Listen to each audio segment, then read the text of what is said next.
Hello दोस्तों, मैं आज आप लोगों के लिए फिर से एक नई कहानी लेकर आई हूँ। कहानी शुरू करते हैं। असली माँ कौन है, एक अद्भुत कहानी। आज जो कहानी मैं आपको बताने जा रही हूँ, शायद इससे मिलती जुलती कहानी आपने पहले सुन रखी हो, पढ़ रखी हो या किसी टीवी या मूवी के सीन में देख रखी होगी।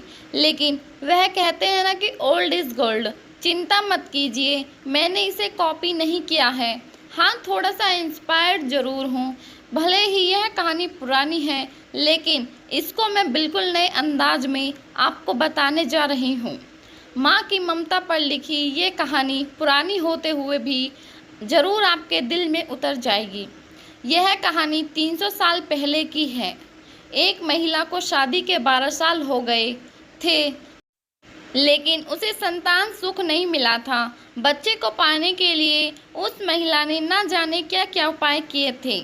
डॉक्टरों के पास गई थी, बाबा भक्तों के पास गई थी, जिसने जिस मंदिर, जिस मस्जिद, गुरुद्वारा या चर्च में जाने के लिए कहा, उस हर जगह गई थी। जिस भगवान का नाम लेने के लिए कहा, उस भगवान का नाम लिया था। और जितने उपाय या उपवास करने के लिए कहा, सब किए। कहते हैं ना कि अगर दिल से और तन मन धन से कोई चीज़ चाहो तो मिल ही जाती है। इस महिला को भी उसकी तपस्या का वरदान उसके बेटे के रूप में मिल ही गया। 12 सालों का दुख, दर्द और पीड़ा अपने बेटे का चेहरा देखते ही सुख, खुशी और संतुष्टि में बदल गया। लेकिन अभी शायद उसकी तपस्या बाकी थी। शायद भगवान को अभी उसकी और परीक्षा लेनी थी। जब उसका बच्चा 1 वर्ष का हुआ तो एक दूसरी महिला ने उसका बच्चा चुरा लिया।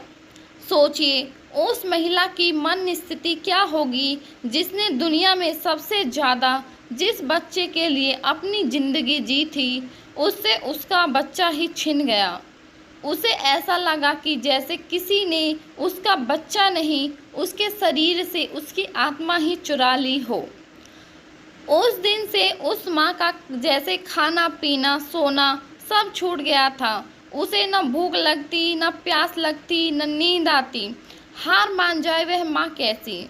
अपने बच्चे को ढूंढने में उसने ज़मीन आसमान एक कर दिया और आखिरकार उसने अपने बच्चे का पता लगा ही लिया।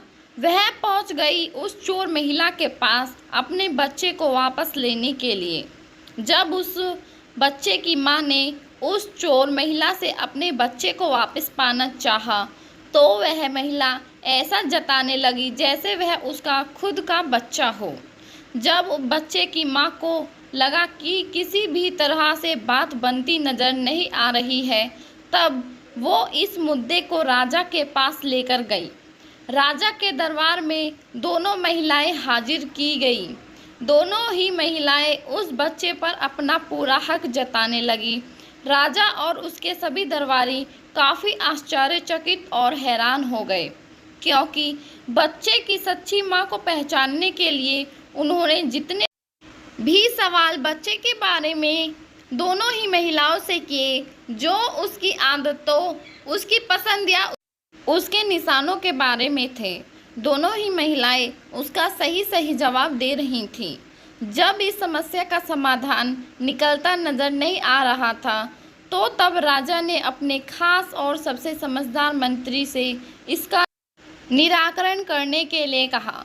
मंत्री ने बिना 1 मिनट की देरी किए तुरंत राजा से कहा कि महाराज, मुझे लगता है कि ये दोनों ही इस बच्चे की माँ हैं। इन दोनों का ही उस बच्चे पर बराबर हक है। अगर आपको न्याय ही करना है तो सबसे बेहतर तरीका यही होगा कि आप इस बच्चे के 2 टुकड़े कर दीजिए और एक एक टुकड़ा दोनों माँओं को बांट दीजिए। मंत्री की ऐसी बात सुनकर राजा के साथ साथ दरबार में हाजिर सभी लोग उनकी तरफ आश्चर्य से देखने लगे। राजा ने सोचा कि मंत्री ने ऐसी मूर्खतापूर्ण बातों के पीछे जरूर कोई न कोई रहस्य जरूर होगा। वह बिना सोचे समझे ऐसी बात कभी नहीं कर सकते। राजा ने तुरंत अपने सिपाहियों से कहा कि मंत्री की बात पर अमल किया जाए और इस बच्चे के 2 टुकड़े कर दिए जाए। बच्चे की असली माँ ने यह फैसला सुनते ही राजा के पैर पकड़ लिए और बोली, महाराज मुझ पर इतना जुल्म मत कीजिए।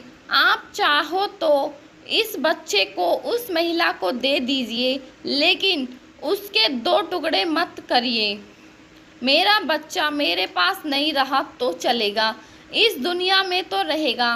मंत्री जी ने राजा से कहा, महाराज यही उस बच्चे की असली माँ है और जो वहाँ पर शांत खड़ी है वह चोर। राजा ने तुरंत उस बच्चे को असली माँ को सौंपने का आदेश दिया और उस चोर महिला को फांसी की सज़ा सुनाई। बच्चे की असली माँ को उस दूसरी महिला पर जिसने उसका बच्चा चुराया था दया आ गई, क्योंकि उससे मिलने के बाद उसे यह पता चला था कि वह भी उसी परिस्थिति से गुजर रही थी जिससे वह 12 सालों से गुजरी थी। इस महिला ने अपने बांझपन के चलते अपनी गोद भरने के लिए उस बच्चे को चुराया था और चुराने के बाद भी वह उस बच्चे को अपने खुद के बेटे की तरह प्यार करती थी। बच्चे की असली माँ ने दरबार में विनती कर उस महिला को माफ़ करने के लिए कहा। दोस्तों, यह कहानी हमें बताती है कि कैसे एक माँ अपनी औलाद के लिए कुछ भी कर गुजरती है, और यह भी सच बात है कि एक माँ का दर्द दूसरी माँ से ज़्यादा कोई और नहीं समझ सकता। उम्मीद है आपको हमारी ये छोटी सी कहानी अच्छी लगी होगी। अगर अच्छी लगे तो प्लीज़ हमारी वीडियो को ज़्यादा से ज़्यादा लाइक करें, शेयर करें और कमेंट करके बताएं कि हमारी कहानी आपको कैसी लगी, और हमारे चैनल को सब्सक्राइब करना ना भूलें। धन्यवाद।